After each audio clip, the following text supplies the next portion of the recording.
Welcome back to the Stories of Northern Life podcast.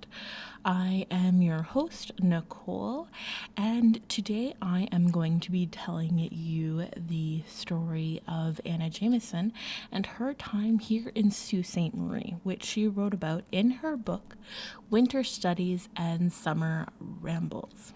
So, let's get into it.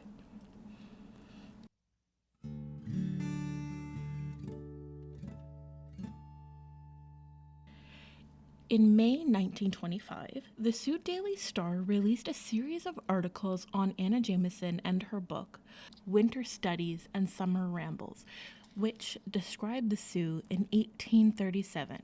At the time of the article, they were looking back at the Sault Anna described 88 years prior. Now we are looking back at an article that was written 99 years ago. Here is the first article in the series. Miss Jameson describes town of 88 years ago. Even then they talked of the lake to ocean route. Sault then clustered around old Hudson's Bay Company post. Sault Ste. Marie of today and Sault Ste. Marie of 88 years ago are two very different places, and yet they are not so different. The Sault Ste. Marie of 1837, as described in Miss Anna Bronwell Jameson's Winter Studies and Summer Rambles, was a village of a few straggling hits around the Hudson's Bay Company fort where the old blockhouse now stands. Well, today it is a thriving industrial community, but much of the old surrounding remains comparatively unchanged, and many of the hopes and fears of the village of that day are still in the foreground. Mrs. Jameson's book, which was published in 1838 and which is now quite rare, gives a vivid and entertaining picture of conditions as they were in the Sault in 1837, of the people who lived here, and the life of the community. The book is charmingly written, and the section about the Sault makes attractive reading. This section will be reproduced in a series of articles in the Star during the next 2 weeks. Miss Jameson, who was born in 1794 and died in 1860, was a native of Dublin, Ireland, and when she was 4 years old, her father's family moved to England, settling at Hanwell. Her father was a miniature painter of some ability, and the daughter early showed a talent for art and letters. She married Robert Jameson, a lawyer and a man of artistic taste, but their relations proved uncongenial and they lived apart. Miss Jameson turned to her pen for support. Her travels in search of material for her literary work were extensive, including many portions of Europe as well as Canada and the United States. Her book, Winter Studies and Summer Rambles, tells of a trip Miss Jameson made in 1837 through quite a series of what is now Ontario and Michigan. She set out from Toronto and went by way of Chatham to Detroit and thence to Mackinac Island and Sault Ste. Marie. She records that she was induced to make this trip after reading Alexander Henry's book, The Travels and Adventures of Alexander Henry. Henry was the first British trader to reach Sault Ste. Marie after the conquest of Canada and arrived here in 1762, even before the British troops arrived to take formal possession. He spent several years in this section, and his book, which was published in 1809, gives a graphic account of his experience. In 1837, Henry's Travels and Adventures, which only a few years ago was published, was out of print, and Miss Jameson writes, "I had the greatest difficulty in procuring the loan of a copy after sending to Montreal, Quebec, and New York in vain.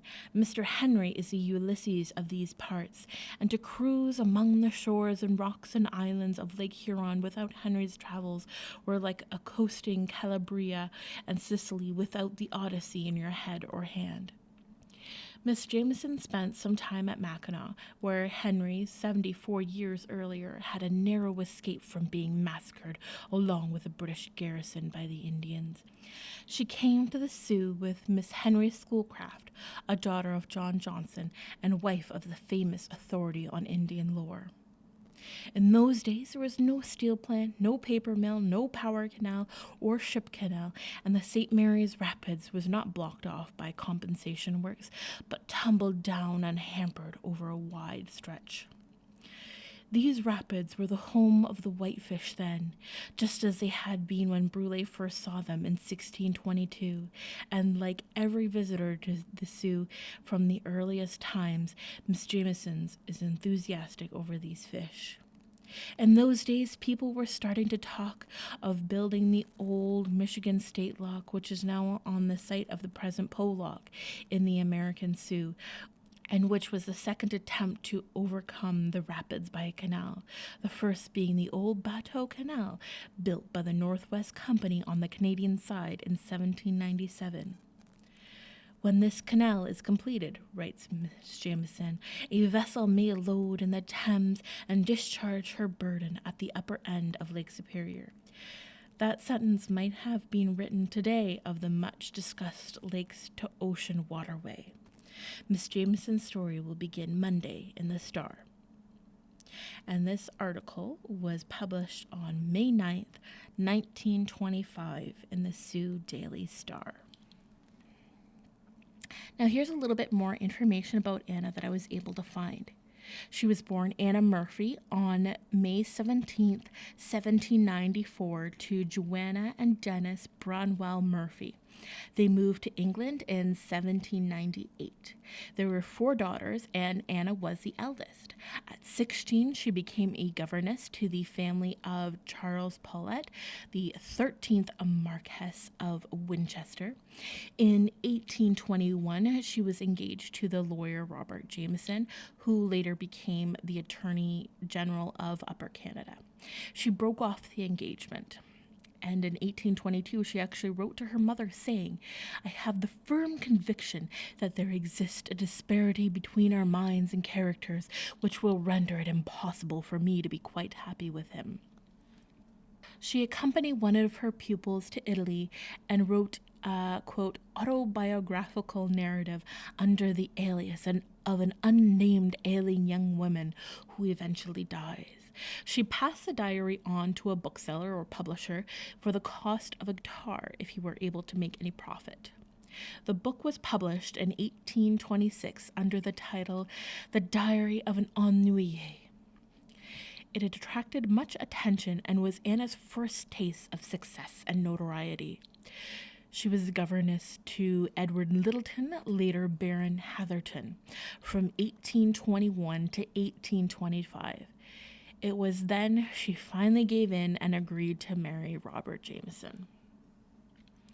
Shockingly, the marriage was not a happy one. In 1829, Jameson was appointed Punicine judge. The Chief Justice of the Leeward Islands headed the Supreme Court of the Leeward Islands on the island of Dominica. He never sent for Anna, whom he left in England despite repeatedly promising to.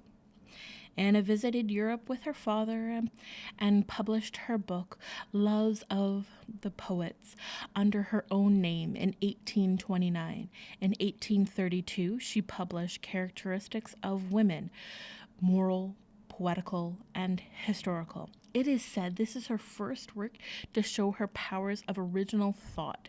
The book later became known as Shakespeare's Heroines because she analyzed the Shakespearean heroines and put forth an account of female virtue.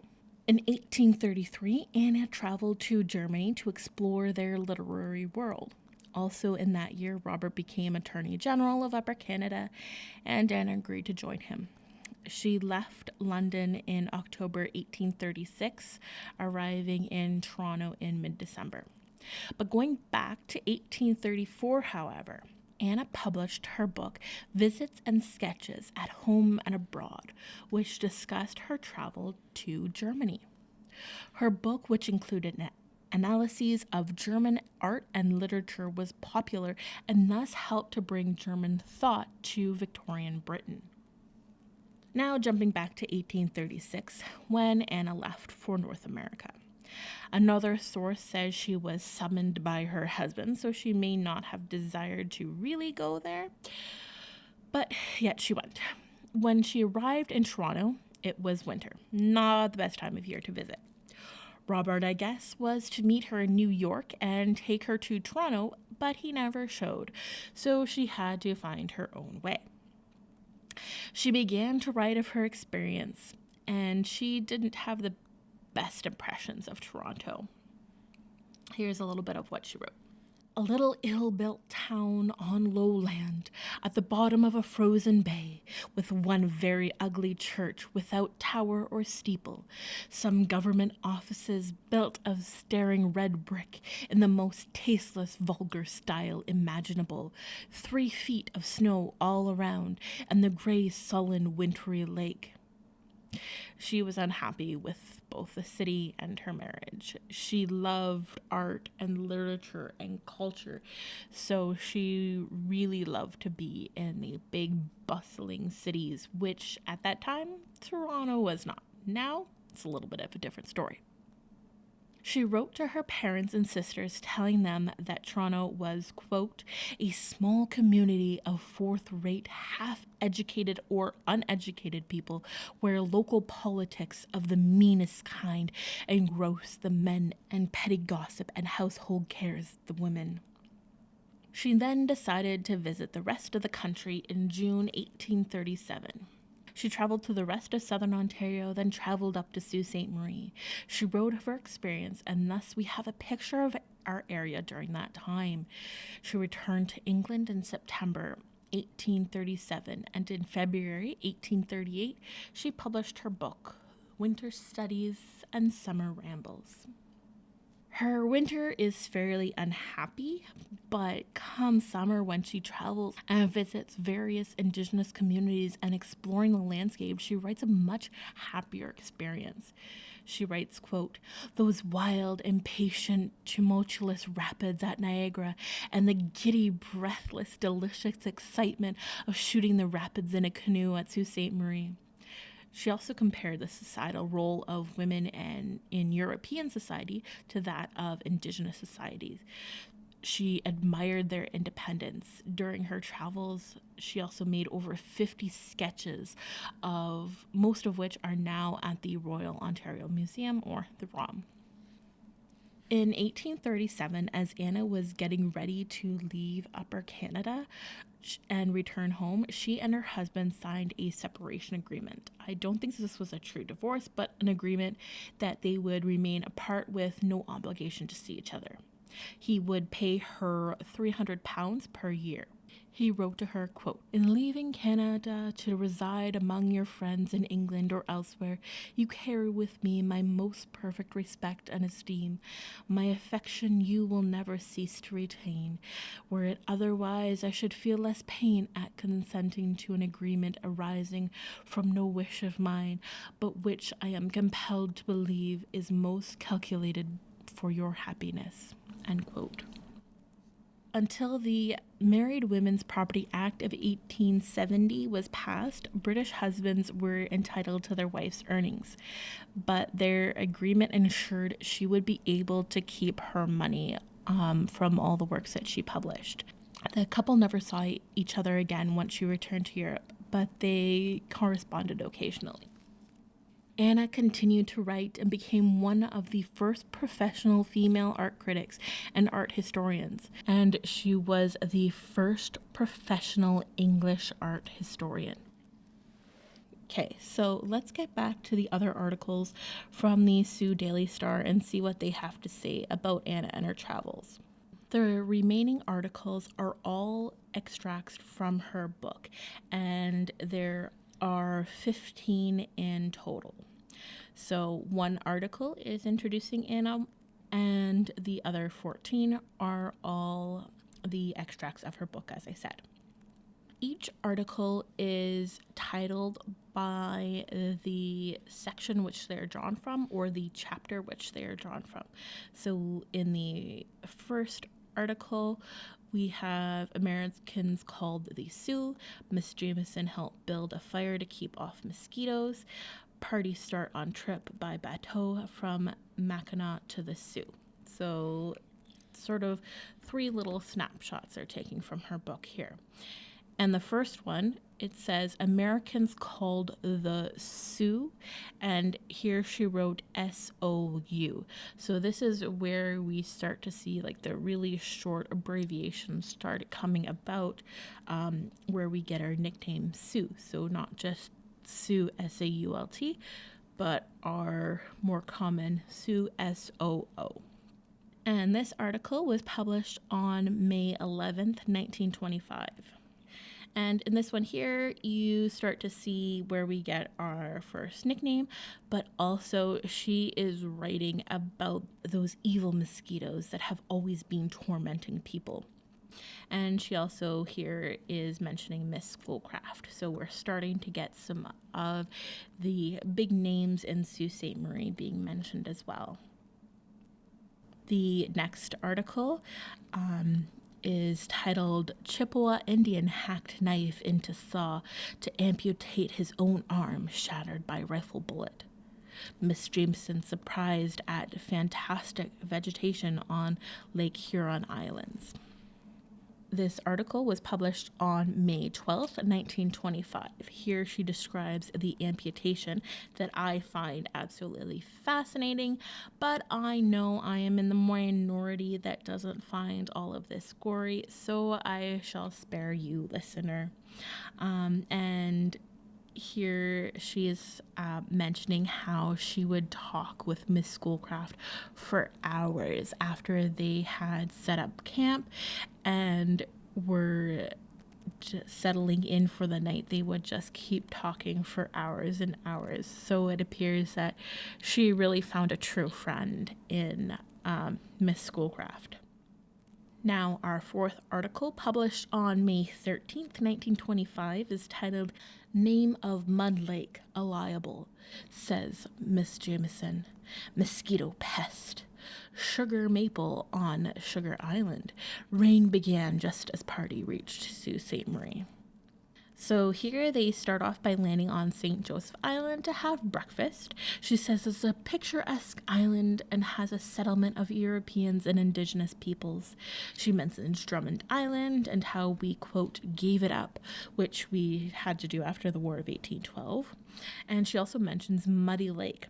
And she said it was crystal clear, so she thought the name had to be a lie. But her party told her that the lake becomes murky with the slightest breeze and takes a long time to clear. She reached St. Mary's River and Nebish Island. She constantly remarks on the beautiful land and then those dastardly mosquitoes. My words, not hers. She was even able to see the northern lights. And can you imagine seeing the northern lights during her time when you have no light pollution and you just see all of those magnificent colors in the sky? How different it would have looked 100 years ago, 150 years ago, 200 years ago. She finally reached the Sioux and speaks of her friends, the McMurrays. And now this would have been Reverend William McMurray, who lived in the old stone house after the Ermitingers left around 1828. And now, in regards to time, I will sum up the other articles a little bit more quickly. The other articles were released on May 14th, 15th, 16th, 18th, 19th, 20th, 21st, 22nd, 25th, 26th, and 27th, all in May 1925. She constantly refers to the area as the Sault, S-A-U-L-T, and it seems it was often shortened back then, and then even shortened more so by the Americans who used S-O-U, which we now have changed to S-O-O. In the later articles, we see she continues to interact with the Chippewa or Ojibwe, and she also met Mrs. Johnson, the wife of John Johnston, who was the Irish fur trader who lived across the river and was friends with Mr. Ermitinger. She also mentioned the North Shore being the Canadian side, so even 30 years before Confederation, we were considered Canadians, which sort of makes sense if you look how we have Upper and Lower Canada. at that time too, so starting to refer to us as Canadians. And one of the biggest things from Anna's book is she writes about being the first European woman to shoot the rapids.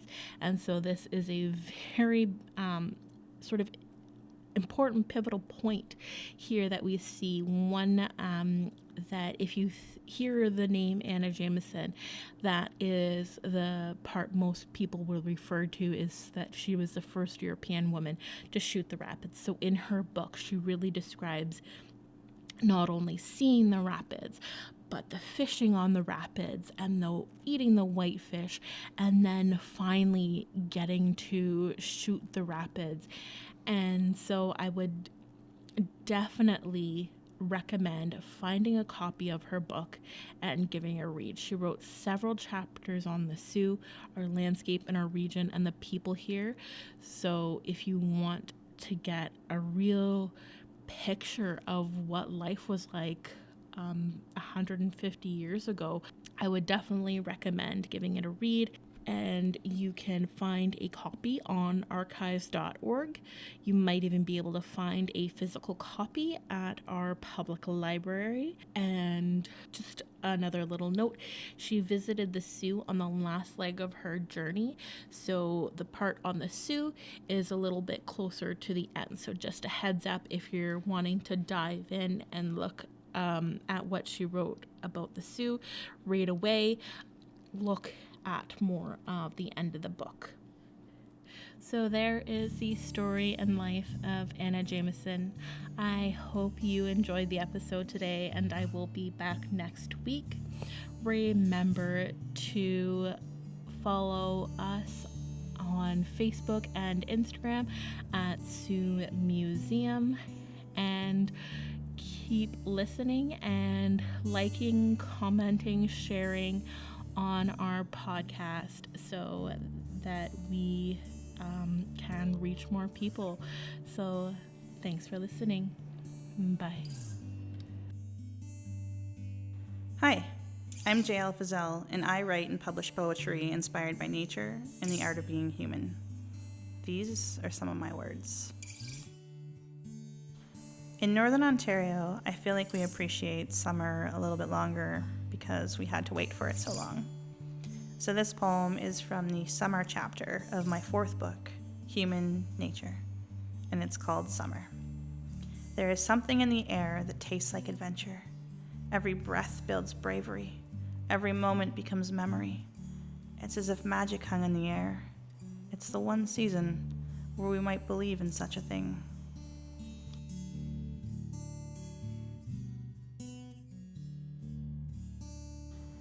I hope that this poem took you somewhere inside yourself that you needed to go. You can listen to my story here on the Stories of Northern Life podcast. Links are in the show notes.